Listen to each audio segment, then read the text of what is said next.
जुमरा नामक गांव में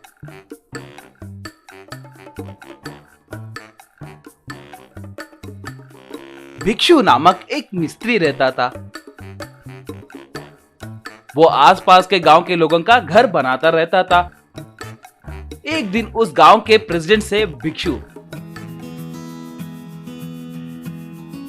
प्रेसिडेंट जी, सरकारी घरों का काम खत्म हो गया, मुझे देने वाले पैसे दिए तो मैं मजदूरों को दे दूंगा। कमाल करते हो भाई, सरकार के पैसे आने के लिए कितना वक्त लगता है तुम्हें पता है ना? 1 हफ्ते के बाद देखो।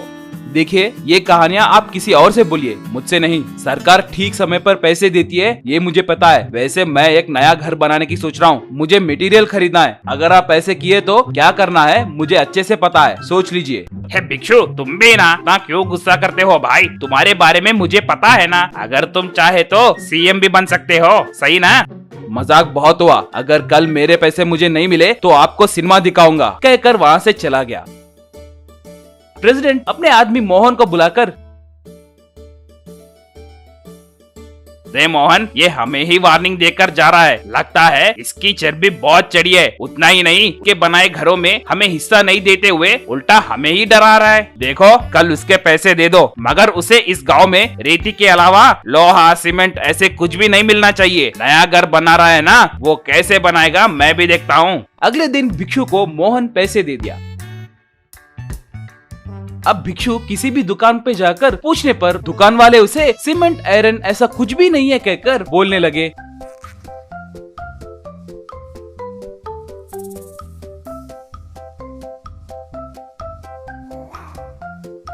वो निराश हुआ और घर आया। भिक्षु अपने पत्नी दीपाली से, ये सब जरूर उस प्रेसिडेंट का करतूत ही है, नहीं तो हर दुकान में भर भर के सामान है, फिर भी वो लोग मुझे सामान नहीं है कह रहे। तो क्या हुआ जी, बगल वाले गांव से मंगवाएंगे ना, तब उसे सबक मिलेगा। मैंने वो भी कोशिश की है, बगल वाले गांव में रेट दुगना बोल रहे हैं। अगर वो खरीद कर घर बनाए तो हमारा काम तमाम हो जाएगा। कम से कम हम स्लैब तक नहीं बना सकते। तभी वहाँ पर भिक्षु का दोस्त राजेंद्र आया। 200 साल पहले ये आयरन सीमेंट के बिना लोग घर कैसे बनाए होंगे, और वो अब के इमारतों से भी बहुत मजबूत रहते थे। उस जमाने में रेत, चूना पत्थर, अंडे का सुना, वो सब मिलाकर बनाते थे। ऐसा मैंने हमारे दादाजी बात करते समय सुना था। वैसे भी आजकल उस तरीके से घर कौन बना रहा है? हम बनाएंगे रे। हमारे गांव में ऐसे पुराने जमाने के तकनीक जानने वाले एक बुजुर्ग हैं, वो हमारी मदद कर सकते हैं, कहकर उस गाँव के बूढ़े के पास लेकर गया। उसे देखकर राजेंद्र से भिक्षु, रे ये साइंटिस्ट है ना, ये हमें सीमेंट के बारे में क्या बताएंगे? वैसे इन्हें क्या पता होगा? रे इन्होंने बहुत सारे किताबें पढ़ी है। इन्होंने मुझे इनके घर में काम करते वक्त सिर्फ रेती का ज्यादा इस्तेमाल करके घर कैसे बना सकते हैं, उस जमाने में राजा लोग महल कैसे बनाते थे, वो सब मुझे बताते थे। इसीलिए तुम्हें इनके पास लेकर आया हूँ, वो जरूर हमारी मदद करेंगे, कहकर साइंटिस्ट के पास लेकर गया। वो लोग उन्हें अपनी समस्याओं के बारे में बताए। उनके बातें सुनकर साइंटिस्ट रेत और थोड़ी चीजों का इस्तेमाल करके सैंड हाउस कंस्ट्रक्शन कैसे बनाते हैं उन्हें बताया। वो उनका शुक्रिया अदा करके भिक्षु राजेंद्रा दोनों मिलकर सैंड हाउस को बनाना शुरू किए। सिर्फ 2 ही महीनों में रेत से घर बनाने के कारण गांव के लोग उसे हैरान होकर देखते रह गए। उस घर के बारे में मोहन प्रेसिडेंट से बताया। तब मोहन से प्रेसिडेंट, क्या सिर्फ रेती से घर बनाया? यानी वो जरूर पागल बन गया होगा। ठीक है, बनाने दो। कल के दिन हमारे बनाए घरों में कुछ समस्या आए तो भिक्षु ने सभी घरों को ऐसे ही बनाया है कहकर उस पर इल्जाम लगा सकते हैं। भाई, आप उसे कम मत सोचिए। वो एक मिस्त्री रहने के बावजूद भी खुद का घर बना रहा है, तो समझो कि कुछ तो बात है। अगर उसका घर सक्सेस हुआ तो सोचो हमारा काम तमाम हो जाएगा। अरे तो हमें भिक्षु को आसानी से नहीं लेना चाहिए। आज रात ही जाकर उसके सैंड हाउस को नाश करके आएंगे, कहकर वो दोनों भिक्षु के घर को चोरी छुपे गए। और सैंड हाउस को देखकर प्रेसिडेंट, रे ये मामूली आदमी नहीं है रे, इसे उसने कितना मजबूत बनाया। उतना ही नहीं, खर्चा भी बहुत कम हुआ लगता है। इसे कुछ भी करके नाश करना होगा, नहीं तो हमारे गांव में ये बहुत बड़ा हीरो बन जाएगा और हम जोकर हो जाएंगे। ऐसे कह रहा था, तभी भिक्षु वहाँ पर आकर, रे तुम सच में जोकर ही हो रे, नीच कमीनो। मेरे घर को नाश किए तो तुम लोग हीरो कैसे बनोगे रे? वैसे भी तुमने मुझे सीमेंट आयरन ये सब नहीं मिले जैसे किए हो ना, वो बस नहीं है क्या कमीने कहीं के? हे भिक्षु, तुम यही हो क्या? मैं ऐसे ही मजाक कर रहा था, तुम बेकार में सीरियस हो जा रहे हो। You crazy boy. बॉय गया तेल लाने। रे तेरी हड्डी फसली तोड़े तक तुम नहीं मानोगे लगता है। मुझे सब समझ में आ गया है रे। रे भिक्षु, ऐसे पागल कुत्ते को यूं ही नहीं छोड़ना चाहिए, भागा भागा कर मारना चाहिए। और क्या सोच रहे हो? चलो इन्हें खूब पीटेंगे कहकर राजेंद्र भिक्षु प्रेसिडेंट को खूब पीटने लगे। उनकी मार से प्रेसिडेंट और मोहन वहाँ से भाग गए।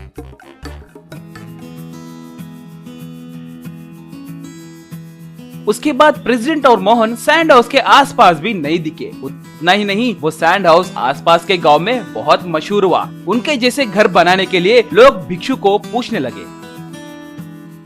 सिरोल के गांव में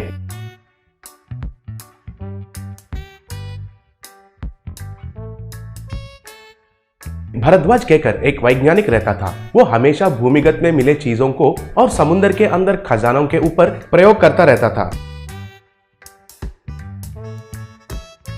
भरद्वाज को बलवीर कहकर एक व्यापारी कुछ सालों से उनके प्रयोग के ऊपर निवेश कर रहा था। एक दिन भरद्वाज के पास बलवीर आकर, क्यों वैज्ञानिक साहब, किधर तक आया है हमारा प्रयोग? कुछ सालों से मुझसे आपको इनकमिंग मिल रहा है, लेकिन आपसे मुझे कोई आउटगोइंग नहीं मिला। मेरा कोशिश तो जारी है बलवीर जी, वही काम पर लगा हुआ हूँ और 2 दिन का इंतजार कीजिए। आप खुद नहीं सोचेंगे ऐसा आपका ऋण को वापस करता हूँ। अरे ये बात को तो तुम कुछ सालों से कह रहे हो, मुझे तो कुछ समझ में नहीं आ रहा है। मुझे एक डाउट है, तुम सारे साइंटिस्ट लोग ऐसे ही हो क्या?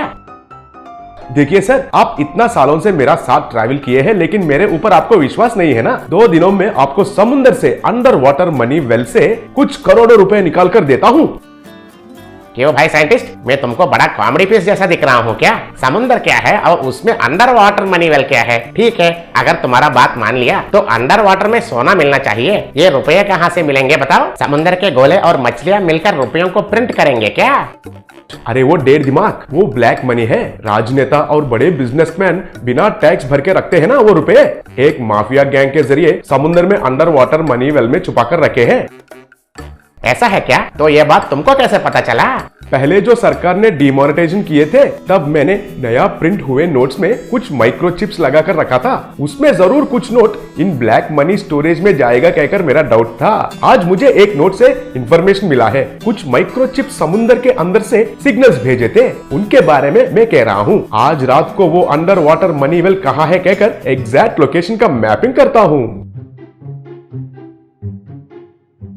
वाह रे वैज्ञानिक भाई, वाह रे तुम अद्भुत वैज्ञानिक। फिर तुम तुरंत वो मैप को तैयार करो, हम उधर जाएंगे। बाय बाय, लव यू वैज्ञानिक, कहकर उधर से चला गया। इन दोनों के बातों को भीम कहकर एक चोरों का नायक चुपके से सुन लिया और उनके अनुगामियों के साथ, भीम सुनो साथियों, वो कुछ मैप के बारे में बात कर रहे हैं। अगर वो मैप को हम चुराया तो उस मनी वेल से उन पैसों को भी चुरा सकते हैं। भीम भाई, वो अंडर वाटर मनी वेल कह रहा है ना, ऊपर से वो ब्लैक मनी है और ऊपर से पूरा सेफ्टी भी रहता होगा। हमारे जान को बहुत खतरा हो सकता है। तुम मुंह बंद कर बे गधे, जितना भी सेफ्टी रहने दो, इस महान चोर भीम के आगे कुछ भी नहीं है। पहले हमारा तैरक क्रेजी बॉय को तैयार रहने के लिए कहो, सबसे पहले जाकर उस मनी वेल से हम मनी चुराएंगे। उस रात को भीम के अनुगामी साइंटिस्ट के पास उस मैप को चुरा कर लेके गए। ये बात जानकर भारद्वाज तुरंत बलवीर से कहा। वो सुनकर बलवीर, टेंशन नहीं लेने का साइंटिस्ट साहब, ये सब उस चोर भीम का काम ही है ना, मुझे मालूम है। मैं सुबह में उसको इधर देखा था। तो चलो, उससे पहले हमको जाकर रोकना होगा। देखो मिस्टर वैज्ञानिक, सारे जगह तुम्हारा दिमाग ही नहीं चलता है, हमारा भी चलता है। अब अगर हम उस अंडर वाटर मनी वेल के पास गए तो उधर क्या क्या खतरा हो सकता है हमें पता नहीं है ना। अगर वो चोरों का नायक गया तो वो सब खतरा का सामना करना पड़ेगा। पैसे निकालने के बाद उसे कुछ सुपारी देकर हमारा हिस्सा हम ले सकते हैं। अगर वो बाहर नहीं आया तो हम इस बार बहुत सिक्योरिटी मेजर्स लेकर जाएंगे, ठीक है? सर, आप भी आम आदमी नहीं हो, आपका भी दिमाग मामूली दिमाग नहीं है सर। भीम उनके अनुगामियों के साथ एक बोट में समुद्र में गया।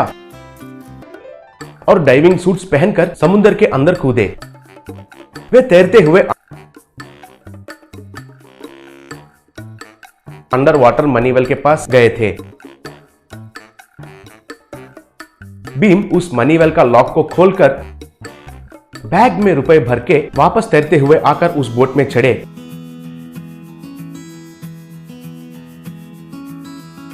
और उस बोट में सब किनारे पहुंच गए।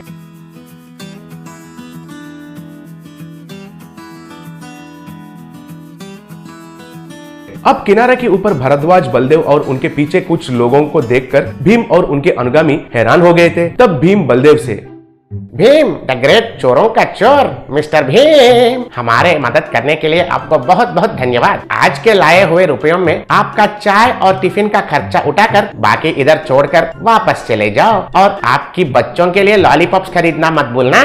नहीं नहीं, ये मैंने बहुत मुश्किल से कमाया है, इसमें से मैं आपको 1 रुपए भी नहीं दूंगा।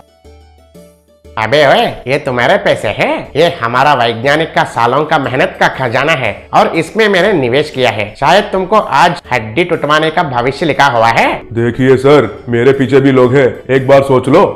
अरे तुम्हारे आदमी तो चोरी करने में मशहूर हैं, लेकिन मेरे आदमी तो हड्डियां तोड़ने में मशहूर हैं। बॉयज, जाकर उनका पूरा हड्डियां तोड़ दिया जाए। तब बलवीर के आदमी भीम और उनके आदमियों को खूब पीटे। बाद में भीम को कुछ पैसे देकर भारद्वाज और बलदेव उनके आदमियों के साथ वापस चले गए।